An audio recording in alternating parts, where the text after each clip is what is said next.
Okay, here we are, Monday again. Can you believe it? Well, uh, it's we had been helping to save horseshoe crabs all week, and that's really been a, a, a big project for us this week. But before I play it, let me just show you a little bit what we've been doing. So this morning, even though it was rainy and cold and windy, I did save 8 horseshoe crabs this morning when out there. There is an area of the beach that is shallows, and this is where the horseshoe crabs seem to like to come to mate and to lay eggs at this time of year. And several of them either got hit by a wave, washed over or something, and flipped upside down and couldn't get back up because of the soft sand. They couldn't push themselves back up with their tail. And when they're upside down, they can't move. And so, they're, I think, a species that we should help to preserve a little bit for many, many reasons. And we'll talk about that in a little bit, but let me just show you a bit of our expedition here. And here we go. This is where we were walking, and this is the first horseshoe crab that we found.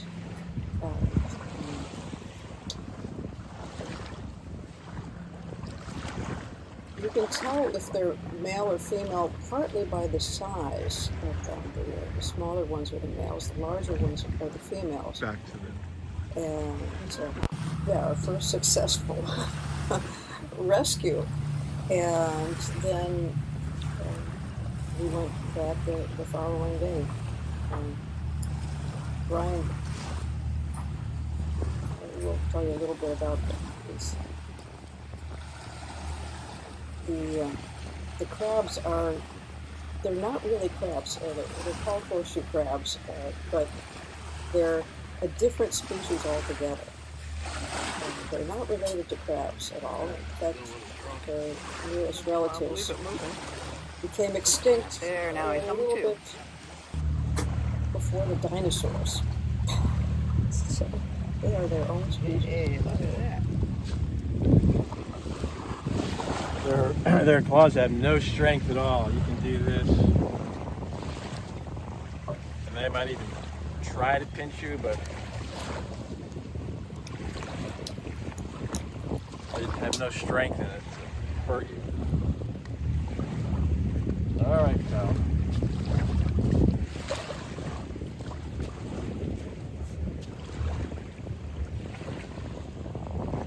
Oh, gee, another one. We were really surprised how many had washed up on shore. Yeah, Chris says it's a face only a mother could love. That's right. And they are Female. born, but when the eggs hatch, they look pretty much identical. They're metamorphosized, but it's something else.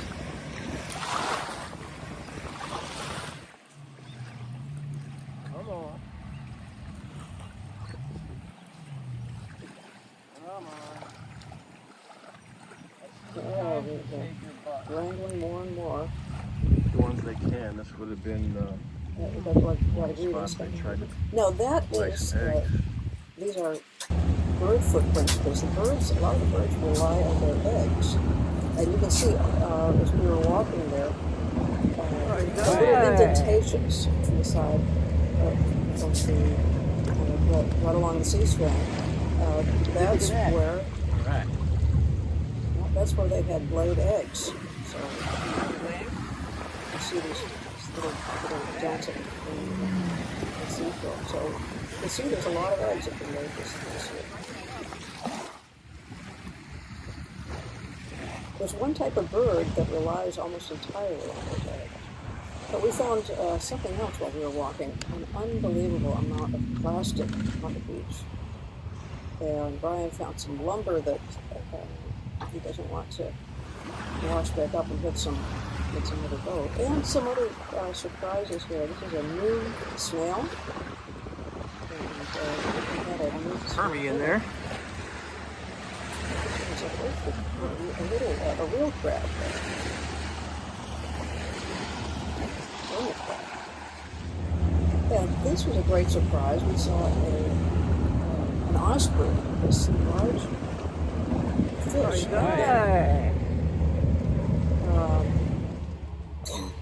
What happened? This is what the fish turned into, because a seagull had was bothering the osprey. The osprey dropped it. The seagull then grabbed the fish, dragged it to the shore just as we walked up.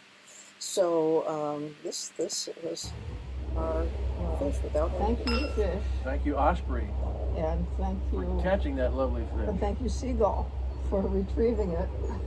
That's right, the seagull pulled it out of the ocean, and then we pulled it out of his beak. Just a beak. And it's very good. Delicious. Right? Very good. Well, that was our expedition there, and several days there were surprises, like a fish dinner that we didn't catch, and it was pretty good size. It was almost legal size for fluke. Here in this area in Long Island, the fluke have to be pretty large in order to be able to keep them. The big constable will be sure to find you. So that's probably why the osprey dropped it. I think it was just shy of legal. But we didn't fish it, so there we go. It became our dinner. Bryan, it's a little bit like roadkill, isn't it? Yeah. Not exactly roadkill. It's ocean kill, maybe the osprey kill. So that was a first for us, to have an osprey catch our dinner for us, as we were kind of a thank you for saving. We saved 32 horseshoe crabs this week, and as I mentioned, 8 were just this morning. So, and it was really concerning me the last couple of years. Oops, excuse me, that was my part guitar. The last couple of years that there's been such a reduction in the numbers of horseshoe crabs here. A lot of that is because they have blue blood. There's a unique type of blood that's, as I mentioned, that their closest relatives became extinct before the dinosaurs. So they found that this is an excellent test for vaccines, because it will immediately change color if the vaccine is tainted. And so they've been using this for testing. Of course, during the pandemic, they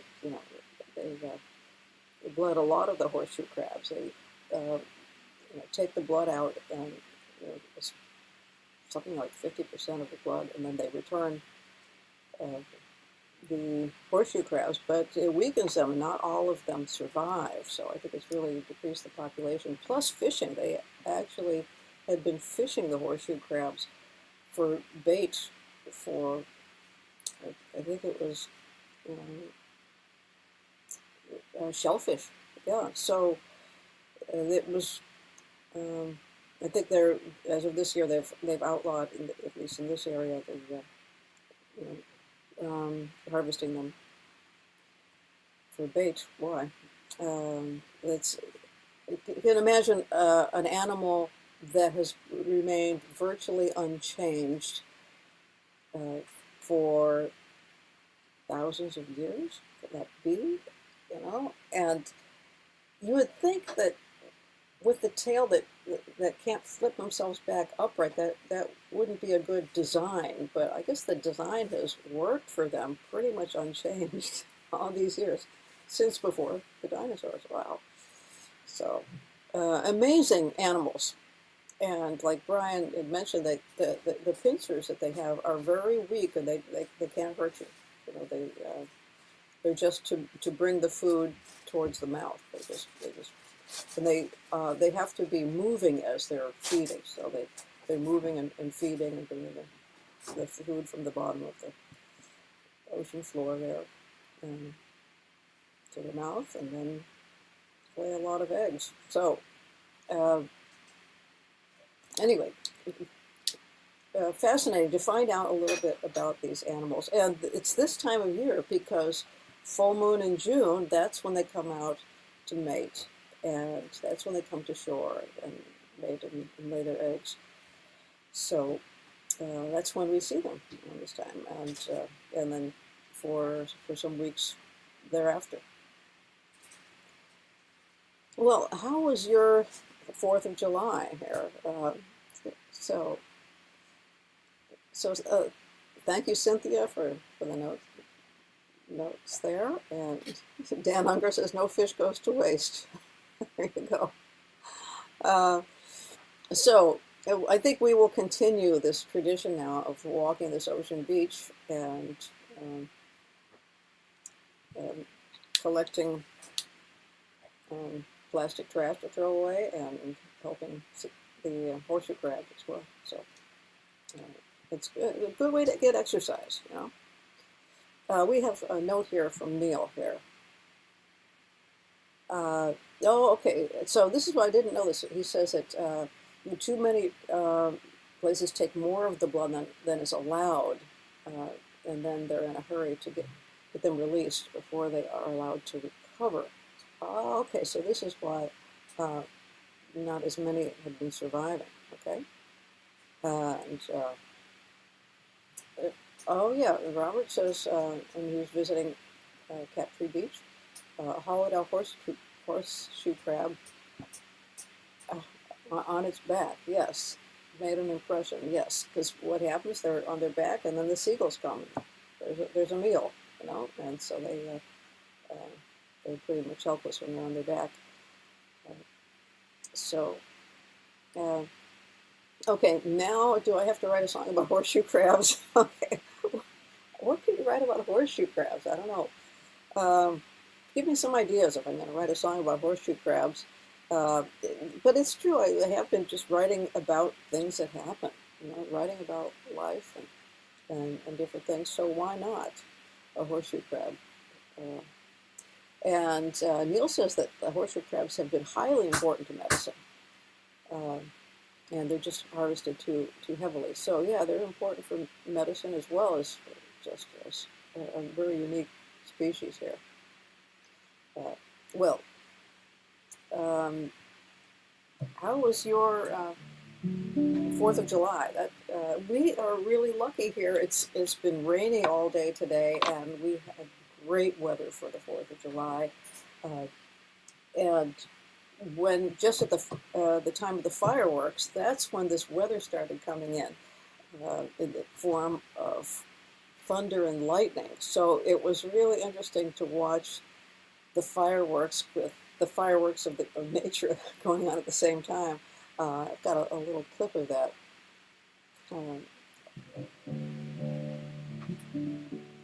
Okay, so we have some thoughts about the horseshoe crab song. It's got like a funny seafood roadkill song. Okay, we could do it. Seafood.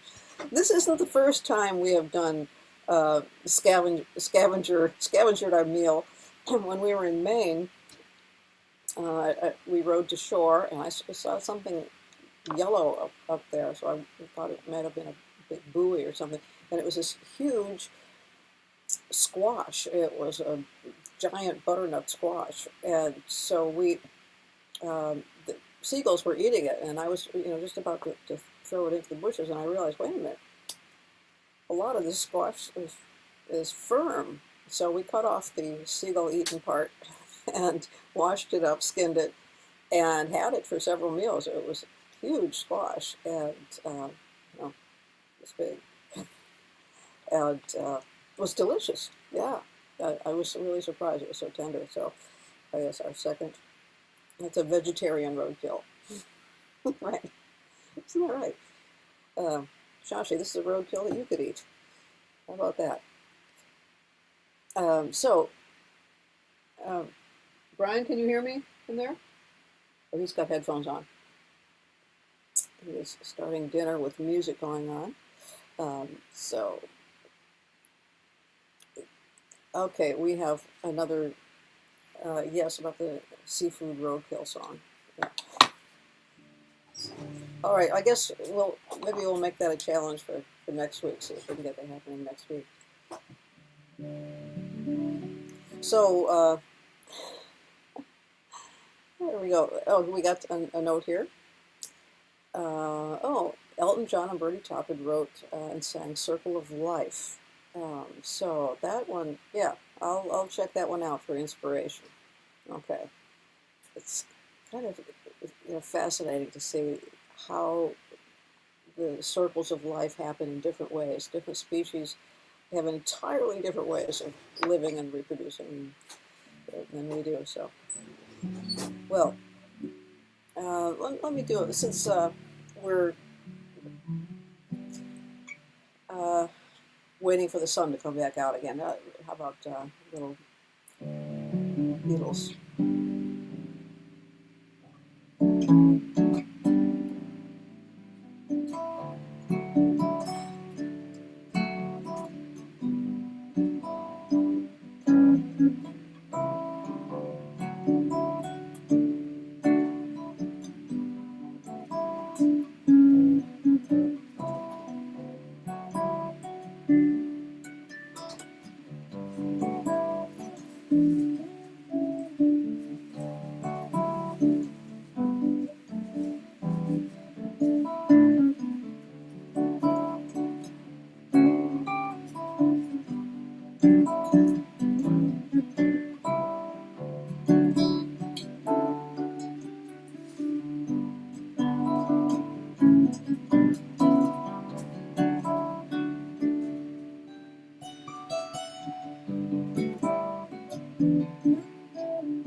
There we are. Here comes that sun.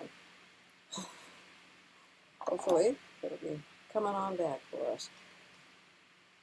Well, let's see. We have some other comments on the horseshoe crabs before we leave that subject and go to 4th of July.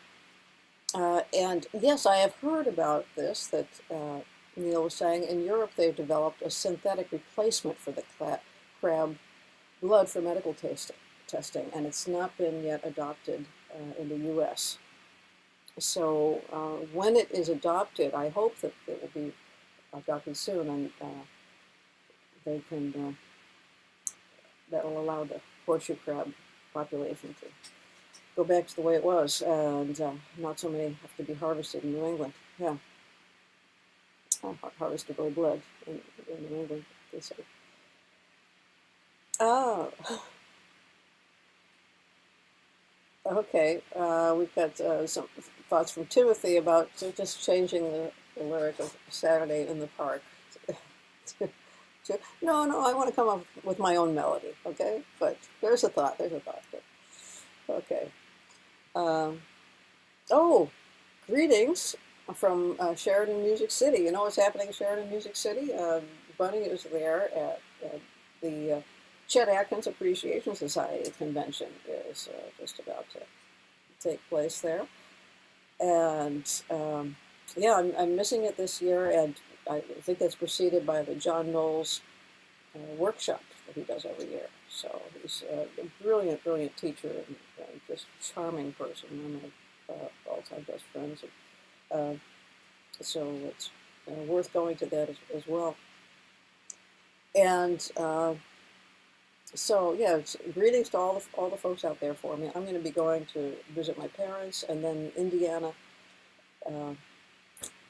Fingerstyle Guitar Festival is happening right after that. So I'll be driving from Chicago area to there. So, oh, and Gail is here. I want everyone to wish Gail a happy birthday coming up. So, happy birthday, Gail, and greetings. Wish her a happy birthday as you're popping your texts in. So, uh, let's see. We're moving up. Let's greetings from Marty as well. Here, so. Okay, here we go. We're on to some fireworks, and let's see. Let's see if I can pull that up. Here. All right. This is where we're watching the fireworks from. This is the shack, and that's Bryan decided to watch from the roof. That is the roof of what we fondly call the shack, where we live in the summer here in Long Island. 1909 summer shack that belonged to his grandparents. He's kept it kind of like a museum, so it's still there. So you can see that the lightning was happening at the same time. There, that's the fireworks. So I don't know, it's a great combination to watch. Cool. You know what I should do is I'll tune up and play a John Phillips music.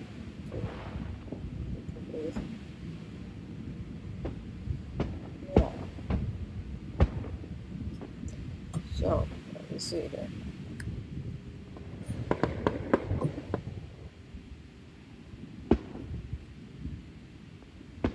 Alrighty. I'll get tuned up for.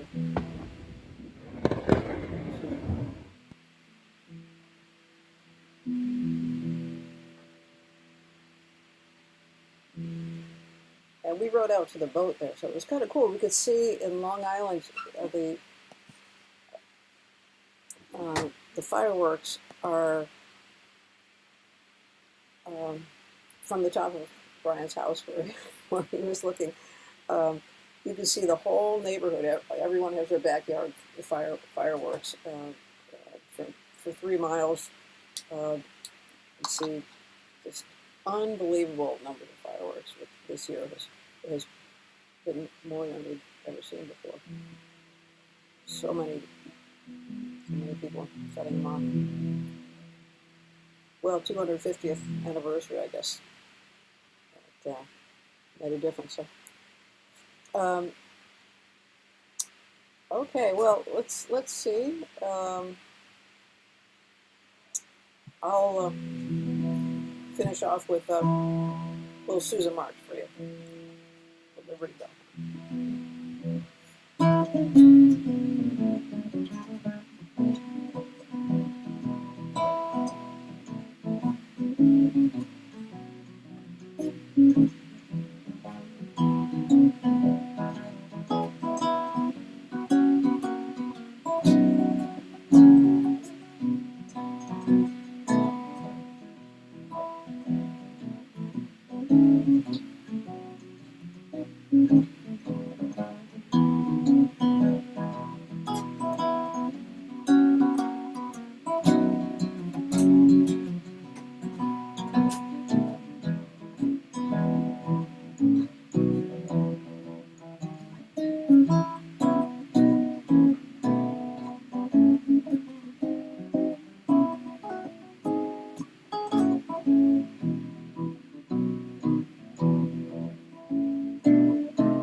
Well, happy week. We will see you next Monday, and I'll respond to some of your other comments on text.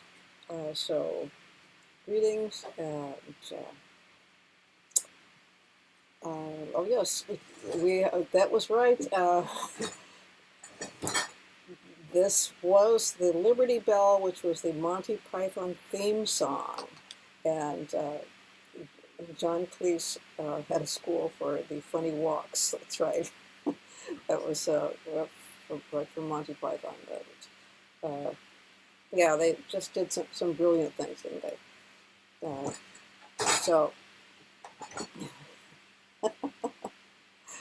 all right. So I guess they were all funny walking during that tune. Uh, okay.